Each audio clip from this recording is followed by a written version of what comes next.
भारतीय communist party की 2 दिवसीय राज्य कमेटी की बैठक में पोलित ब्यूरो के सदस्य वृंदा करात की मौजूदगी में कई अहम फैसले लिए गए हैं। तो वहीं बैठक में सीपीएम के राज्य सचिव प्रकाश विप्लव ने राजमहल लोकसभा सीट पर चुनाव लड़ने की घोषणा की है। प्रकाश विप्लव ने कहा है कि इंडिया गठबंधन दल में राजमहल सीट से चुनाव लड़ने का फैसला राज्य कमेटी विस्तारित बैठक में लिया गया है और पार्टी इस सीट पर अपना उम्मीदवार उतारेगी। हमारी पूरी कोशिश होगी कि बीजेपी को झारखंड में बुरी तरह से हराया जाए। देखिए, राजमहल हमारा पुराना आधार है। हम वहाँ पर 2014, 2019 और इसके पहले भी हम लड़ते आ रहे हैं। हमें 80,000 तक वोट वहाँ पर मिला है। पिछले दिनों हमको मात्र 36,000 वोट मिला था। तो हम लोगों ने अभी 2 दिन की राज्य कमेटी में सीट चिन्हित किया, उस सीट को चिन्हित किया है। उस संबंधित जो 4 जिला कमेटियां हैं, दुमका, गोड्डा, साहेबगंज और पाकुड़, उन्होंने कहा कि राजमहल लड़ना चाहिए। तो हम लोगों ने चिन्हित किया और चिन्हित करके हम वहाँ तैयारी ऑलरेडी शुरू किए हैं। अब हम अपनी केंद्रीय कमेटी को भेजेंगे, ताकि सिंबल तो वहीं से ना आएगा, राष्ट्रीय पार्टी है, लेकिन हम एक सीट लड़ेंगे। सवाल ये है विप्लव जी की 9 सीट पे कांग्रेस बोल रही है, 4 से 5 सीट पे जेएमएम लड़ेगी, उस पे आरजेडी की 1 से 2 सीट का दावा, 4 सीट का दावा वो कर रही है, आप भी कर रहे हैं। तो 14 सीट में आखिर लड़ेंगे कौन? कितने? वो बातचीत होगी, अभी तो बातचीत शुरू नहीं ना हुई है। तो अब हम एक राष्ट्रीय राजनीतिक दल हम एकदम छोड़ देंगे, ऐसी तो बात नहीं होगी। बातचीत होगी। हमने एक सीट आइडेंटिफाई किया है, चिन्हित किया है, हम इसका अनाउंसमेंट किए हैं। 2019 में भी आप लोगों को सीट नहीं दिया गया था गठबंधन में। उस टाइम तो कोई गठबंधन वैसा बना भी नहीं था।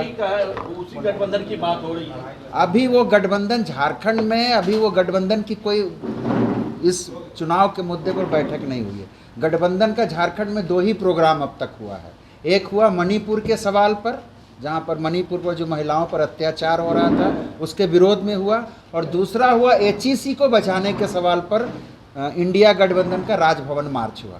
लेकिन जो 14 यहाँ की जो लोकसभा सीटें हैं, इस सीट शेयरिंग के संबंध में सब दल अपना अपना बयान दे रहे हैं। बैठकर इंडिया ने अभी तक कोई बातचीत नहीं। अविनाश पांडे का जो बयान आया है उसमें कहा है कि पिछली बार की तरह 9 सीट पे लड़ेंगे और इसको लेकर वो उनका बयान हो सकता है, लेकिन अभी कोई बैठ के इंडिया गठबंधन की बैठक नहीं हुई है। आपने राजमहल का सीट कहा है, राजमहल की सीट पर सिटिंग कैंडिडेट जेएमएम है, क्या आपको लगता है कि वो अपना सीट छोड़ेंगे? अब वो तो बाद की बात है। हम लोगों ने तो चिन्हित किया है। माले ने भी कोडरमा सीट चिन्हित किया है, भारतीय कम्युनिस्ट पार्टी ने भी हजारीबाग चिन्हित सीट किया है। तो वाम दलों ने तो 3 सीट चिन्हित किया है 14 में से। बातचीत होगी, बातचीत के बाद कोई रास्ता निकलेगा, लेकिन हमारी पूरी कोशिश होगी कि बीजेपी विरोधी वोटों का बिखराव नहीं हो। लेकिन इसका ये मतलब नहीं है कि सब पार्टी, अभी तो गठबंधन ना है, मर्जर नहीं ना हुआ है। एक गठबंधन बना, एक अलायंस बना, और स्टेट के आधार पर अभी समझौता की बातचीत होगी तो देखा जाएगा। लेकिन हमने राजमहल सीट चिन्हित किया है। वहीं पोलित ब्यूरो के सदस्य वृंदा करात ने बीजेपी सरकार को घेरते हुए कहा कि मोदी सरकार का गैर भाजपा शासित राज्यों की सरकारों को डराने के लिए राजभवनों का इस्तेमाल हो रहा है। इसके अलावा वृंदा करात ने बताया है कि सेंट्रल गवर्नमेंट का जो प्लान है स्मार्ट मीटर लगाने का, ये बिल्कुल गलत है, क्योंकि स्मार्ट मीटर के नाम पर जो अनुभव है वो अब सामने आ रहा है कि किस तरह एक आम उपभोक्ता का जो पहले बिल आता था उससे तिगुना चौगुना बिल स्मार्ट मीटर के नाम पर वसूले जा रहे हैं। सेंटर की तरफ से जो हमले हो रहे हैं, जो हर मोड़ पर और हर सवाल को लेकर जो गैर बीजेपी सरकारें हैं उनको तंग करने के लिए, हैरेस करने के लिए, उनकी लीडरों पर झूठे इल्ज़ाम लगाने के लिए जो असेंबली में बिल पारित होते हैं उसको सैबोटाज करने के लिए एक तो राजभवनों को इस्तेमाल किया जा रहा है और दूसरी तरफ सेंट्रल गवर्नमेंट का पूरा दबाव है।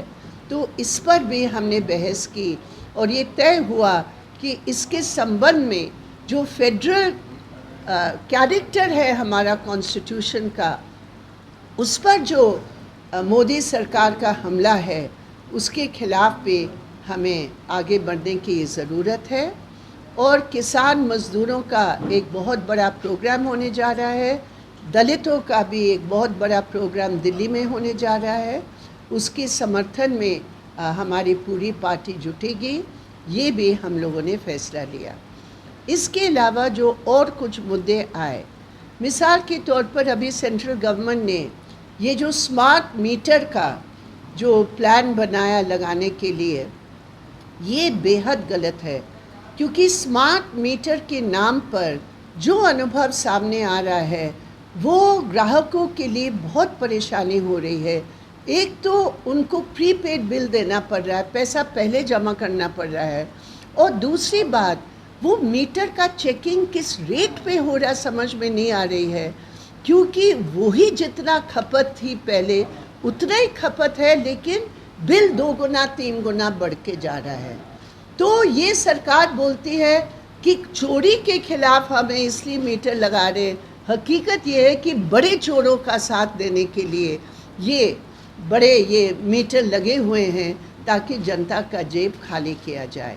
महंगाई बढ़ रही है, प्याज का दाम आसमान छू रही है, बेरोज़गारी बढ़ रहा है, और ये जुमलाबाजी से ये बात नहीं बनेगी, ये भी हम कहना चाहते हैं। बता दें कि जैसे जैसे लोकसभा चुनाव 2024 की तारीखें नजदीक आ रही हैं, ठीक वैसे वैसे राजनीतिक दलों में सियासी सरगर्मियां तेज होने लगी हैं। सभी दल चुनावी मैदान में फतह पाने के लिए अपनी अपनी पार्टियों को मजबूत करने में जुटी हैं। ऐसे में भारतीय कम्युनिस्ट पार्टी ने भी अपनी कमर कस ली है और बीजेपी के खिलाफ चुनाव लड़ने का फैसला लेते हुए राजमहल लोकसभा सीट से चुनाव लड़ने का फैसला किया है। पंजाब केसरी टीवी के लिए रांची से आशुतोष सिन्हा की रिपोर्ट।